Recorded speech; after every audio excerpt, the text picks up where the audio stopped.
Bonjour le desk. Bonjour Aboubakar, bonjour à nos chers auditeurs et téléspectateurs. Ce matin, je suis à la fois triste et un peu satisfait. Pourquoi?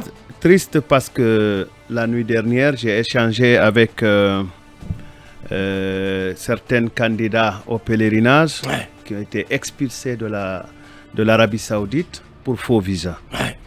Et certains d'entre eux sont prêts à intervenir et à expliquer leur calvaire. On va les recevoir ici. Y compris un imam, l'imam de Ansoumania Plateau. Mon Dieu. Qui, selon lui, est parti sur la liste de la Ligue islamique et il s'est avéré qu'il disposait d'un faux visa. Mon Dieu.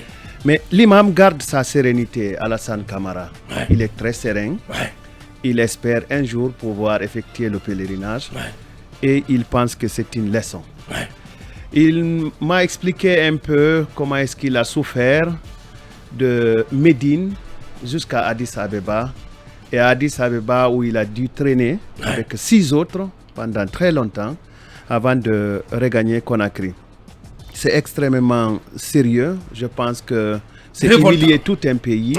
C'est aussi humilier un peu, et par ricochet, les fidèles qui prient derrière cet imam-là. Mais une fois encore, j'insiste qu'il est très serein. Très bien. En tout cas, sa voix porte très bien. Très bien. Et je crois qu'il croit forcément en Dieu. Il pense que c'est ce que Dieu avait prévu. Avait prédit pour lui. Ensuite, Aboubakar, je suis triste parce que des centaines de candidats au pèlerinage ont été laissés sur place. 200 candidats. Oui, j'ai dit des centaines. C'est parce que j'ai de difficultés à avoir le chiffre exact. Parce que chacun a un chiffre qu'il balance. Mais j'ai échangé avec certains parmi eux. Ils sont nombreux de venir de Kindia et de Sigiri.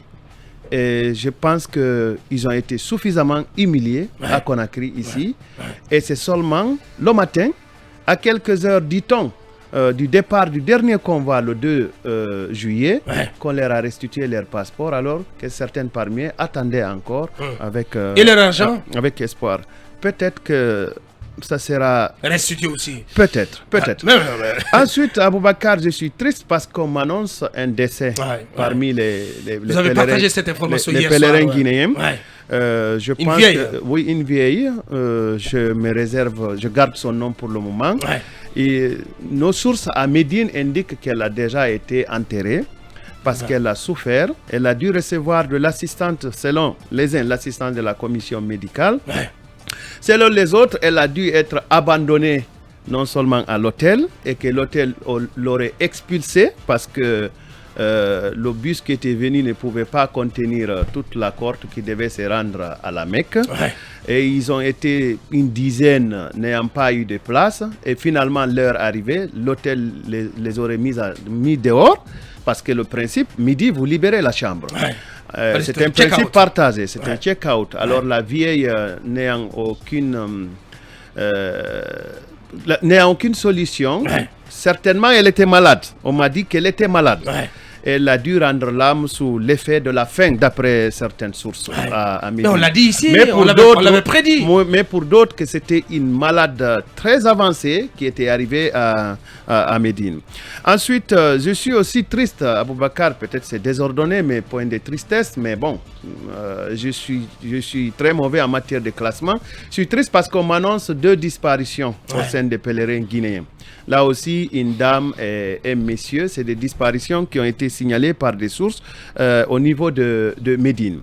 Je suis finalement triste parce que le dernier convoi, Aboubakar, a laissé sur le carreau des guides et le plus grand nombre de guides.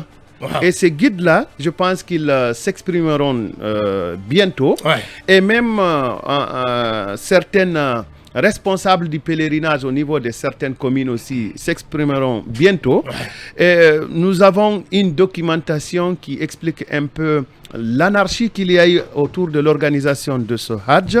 Mais nous prenons seulement 2 ou 3 points pour ne pas monopoliser la parole. Il y a des guides et des responsables communaux de pèlerinage qui accusent M. Abbas Touré. Nous n'avons pas eu accès à M. Abbas. Et quand il sera là, on aura le loisir de lui donner l'occasion de se défendre. Mais qu'il accuse, comme Abbas Touré, c'est l'ancien chef de cabinet du secrétariat général des affaires religieuses, mais qui est à la retraite, qui l'accuse d'avoir organisé entièrement le processus du pèlerinage et que le ministre ne devrait pas faire appel à un ancien travailleur qui est très connu, qui a duré au niveau du secrétariat général de la Ligue islamique avant de devenir secrétariat général aux affaires religieuses et que ce dernier aurait organisé comme on a l'habitude de le voir et avec les mêmes répétitions d'erreurs. Et je pense que le secrétaire général est accusé d'avoir expédié son adjoint en Arabie Saoudite, certainement pour que ce dernier ne puisse pas avoir un regard sur le traitement des candidatures et tout ce qui s'ensuit pour le pèlerinage. Il est aussi rapporté que le mandat de certaines personnes chargées de faire le recrutement n'était qu'un petit maquillage. Pour être simple, terre à terre, c'est-à-dire qu'on vous mandatez, vous, M. Aboubakar, de la commune, par exemple, de Zérekoré, de recruter 20 personnes pour le pèlerinage. Et le matin, les responsables ou des responsables du secrétariat général aux affaires religieuses expédiaient à 6 heures, ou en tout cas recommandaient entre 5 heures et 6 heures, au moins 30 personnes qui attendent. Donc finalement, vous n'avez plus à recruter des gens en réalité qui sont des Zérekoré. Ce n'est qu'un exemple. Ça ne veut pas dire que c'est ce qui se passe. Je donne juste un exemple. Et le dernier point sur lequel j'aimerais vraiment marquer ma tristesse, et je souhaite que les services compétents s'y intéressent, c'est par rapport à la délivrance des autorisations d'inscription. Nous avons appris qu'il fallait payer entre 10 millions et 15 millions pour avoir une autorisation d'inscription. Et les candidats de Kindia, les candidats de Sigiri, nous avons appris qu'ils en ont suffisamment subi et que ça a créé vraiment des très sérieux problèmes. Et nous partagerons un résumé très succinct de la documentation que nous avons consultée sur ce pèlerinage. Nous allons aussi consulter les états financiers du secrétariat général aux affaires religieuses. Nous allons aussi consulter d'autres personnalités qui, certainement de bonne volonté, qui ont quand même joué de leur capacité pour que le dernier convoi peut-être quitte Conakry, parce que ce n'est pas ce n'est pas un résultat du secrétariat général aux affaires religieuses. Il faut qu'on se dise la vérité. Oui, ce n'est pas son résultat. Et le secrétaire général lui-même, il était à bord du dernier convoi? Pour que les officiels guinéens puissent quitter et rejoindre les pèlerins en Arabie Saoudite, il a fallu que de bonnes volontés interviennent. Sinon, on aurait eu un pèlerinage sans un secrétaire général aux affaires religieuses. Il y a le fait, Aboubakar, c'est le dernier point, il y a le fait que des guides se plaignent. Parce que vous savez que pour être guide, il semble que vous avez environ 23 millions de francs guinéens qu'on vous paye. Il paraît qu'il y a une liste de guides. Je sais que le conditionnel là, il ne plaît pas à mon grand frère Blague Gibril Diallo, mais bon, je mets, il paraît. De la RTG, bien sûr. Bien sûr. Les guides avec lesquels nous avons échangé disent qu'ils ont l'habitude et ils devraient percevoir 23 millions, c'est-à-dire 11 500 000 au départ, 11 500 000 au retour. Et ils sont inscrits officiellement. La liste officielle des guides est affichée. Ils accusent le secrétaire général d'avoir substitué la liste officielle et d'avoir envoyé ses hommes à lui. Mon Dieu. Et ils m'ont donné des expressions et des termes et des considérations que je ne souhaite pas partager ici. Et que c'est le peu de guides sur place en Arabie Saoudite ne pourraient pas souffrir même deux convois. Donc c'est... lui parlait d'un guide pour 50 pèlerins. Oui, ils m'ont dit que... J'ai rencontré beaucoup de guides hier. Même sur votre médiation, j'ai rencontré certains guides. Donc, comprenons que les guides, pratiquement pour le plus grand nombre, sont à Conakry. En tout cas, les guides officiels, ils sont à Conakry. Et ces guides-là me disent qu'il y a eu 3 convois qui sont partis sans guide. Donc, quand ils arrivaient à Médine, c'est la débrouillardise. C'est la mafia. L'autre point sur lequel finalement, je ne sais pas si vous allez m'autoriser vers la fin d'évoquer le dernier point pour lequel je suis triste et très triste. Très triste.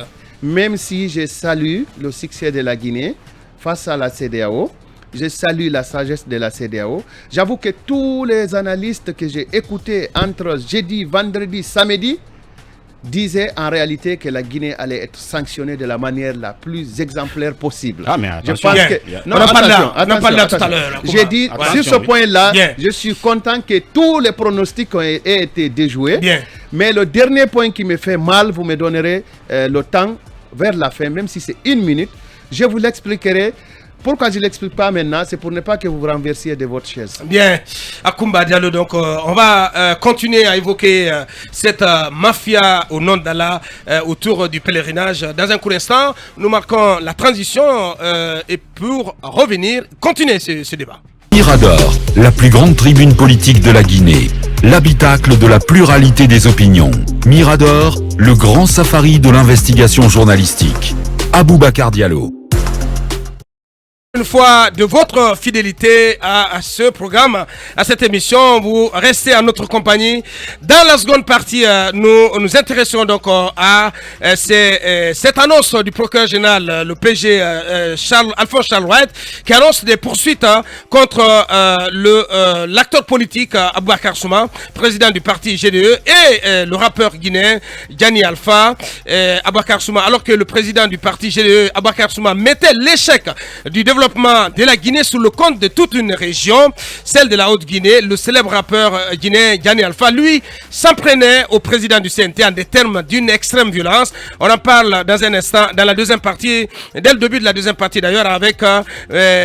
Abdourahmane Sano, ex-coordinateur du FNDC, qui va réagir donc à l'annonce donc de ces poursuites contre notamment Gianni Alpha, qui, il faut le rappeler, est par ailleurs membre du FNDC. Et puis donc l'actu, ce qui concentre l'attention, c'est bien entendu les conclusions du sommet de la CEDEAO qui s'est tenu hier dimanche 3 juillet à Accra. C'était le 61e sommet ordinaire des chefs d'État. Finalement, pas de sanctions économiques et financières, ni même de sanctions ciblées étendues contre des membres de la junte militaire guinéenne. Au sorti donc de ce sommet, le CNRD peut même entonner une chansonnette victorieuse, exprime Talibé Bari, pour avoir vu aboutir sa récusation de Mohamed Ibn Chambas comme médiateur de la CEDEAO. Par contre, et c'est là où il y a le chien dent, le CNRD a exactement 30 jours pour proposer une nouvelle durée de la transition. On en parle avec le porte-parole du gouvernement, M. Ousmane Gawal Diallo, donc pour la réaction, première réaction officielle du gouvernement. Et puis, à sa suite, vous entendrez le son des cloches du FNDC à travers donc la prise de parole à venir de M. Ibrahima Diallo, responsable opération du FNDC. Allez, Talibé, on va poursuivre cette émission, on prendra les réactions plus tard. Que peut-on donc dire de ces révélations d'Akoumba Diallo? Oui, c'est des révélations qui confirment, en tout cas, qui font froid dans le dos. Qui font froid dans le dos et qui donnent raison au colonel d'avoir émis très tôt des craintes par rapport à l'organisation du pèlerinage, allant jusqu'à demander l'implication de l'ensemble du gouvernement. Savait-il que pratiquement l'équipe qui est au secrétariat des affaires générales aux affaires religieuses ne pouvait pas être à la hauteur? Est-ce il devait plutôt anticiper en changeant le leadership au secrétaire général des affaires religieuses? Parce qu'aujourd'hui, on est livré à un spectacle désolant. Les Guinéens... Mais totalement honteux. Totalement honteux, les Guinéens, comme des âmes en peine. Des damnés de la terre. Des damnés de la terre, sans guide. Aboubacar, ce qu'Akoumba dit est tellement vrai. Ça veut dire que c'est in extremis que même le secrétaire général aux affaires religieuses a pu voyager. Non mais on s'en fout de lui, Talibé. Mais ce qui nous attriste ce matin, c'est quand même le décès de cette vieille. Cette vieille, elle était emportée par la faim. On l'avait prédit ici. On l'avait prédit pendant que... Moi je me rappelle... Ça nous fait un grand pincement au cœur. Le secrétaire général nous a dit ici... Mais quand vous envoyez des vieilles personnes, on a dit non, on a limité l'âge à 65 ans. Mais finalement, ce sont des... Même ces personnes qui sont allées, qui avaient 60 ans ou moins de 65 ans de toutes les façons, mais lorsque ces personnes n'ont pas de quoi s'alimenter ou les repas viennent en retard, mais il y a de quoi que ces personnes trépassent. C'est très grave. Moi je pense qu'Aboubacar... Il faut souhaiter que le décompte s'arrête là. Aboubacar, il faut situer les responsabilités, il faut faire l'audit de l'organisation de ce Hajj. Un audit à tout point de vue. Parce que, par ailleurs, on a vu tout le désordre qu'on prête à certains membres, à certains hommes de sécurité, les forces de défense et de sécurité, qui débarquaient à Pranton, au secrétaire général des affaires de l'Union. À leur tête, le fameux Kenyan. Et pour leur faire plaisir, on a dû retarder le voyage de certains qui auraient dû être dans ces convois et pour faire plaisir à des éléments du CNRD et autres. Donc cela doit être audité. La Guinée ne peut pas indéfiniment livrer un spectacle d'humiliation de nos compatriotes dont le seul crime est d'avoir voulu accomplir ce 5e pilier de l'islam. Mais malheureusement, c'est un perpétuel recommencement. Il y avait tellement d'avancées. Malheureusement, rien ne change. Il y avait tellement d'avancées en termes d'organisation. Avant Aboubakar, il y avait un système informatique qui permettait, quand on vous enregistre comme Aboubakar Diallo du vol numéro tel, rien ne pouvait en tout cas vous empêcher de voyager dans le vol qui est prévu. Donc beaucoup de choses ont été déstructurées et finalement on est encore comme au pré-cambrien à organiser le pèlerinage. Même quand Moussa est allé au pèlerinage, c'est vrai que les choses se sont mieux passées que merci Talib. Oui, Mamadou Jean. Les bras m'en tombent et je souhaite qu'il y ait que l'ORDEF, l'inspection générale aussi des finances et même la CRIEF s'intéresse à ces Hajj, parce qu'il y a eu beaucoup c'est la catastrophe, organisationnelle. Beaucoup d'argent dépensé, les gens meurent de faim. Ça veut dire que le maquignonnage n'épargne aucun secteur en Guinée. Parce que quand on parle de Dieu, là on se dit que les gens quand même ils sont désintéressés. C'est au nom de... Désormais c'est difficile de croire voilà, je m'excuse, peut-être que je vais me faire la butée. Difficile de croire en ces hommes en boubou. Oui, mais lorsque voilà, il y en a qui se permettent, qui sont capables de violer, d'autres qui sont capables même de tuer, et de jeter les corps dans les toilettes, et de vouloir s'enrichir sur un pèlerinage comme ça. Quelque part, c'est le diable déguisé. C'est vrai il y a ces 350 millions de francs guinéens dont le cas n'a pas été éclairci. Donc, à quoi on va parler des cadres aux affaires religieuses qui sont accusés donc d'avoir pris 350 millions. Je pense qu'il faut que Akumba et son pôle on va convoquer ici sur ce plateau Edouard Sagno, qui c'est le chef de cabinet, le directeur de cabinet, pour qu'il vienne répondre à nos questions ici.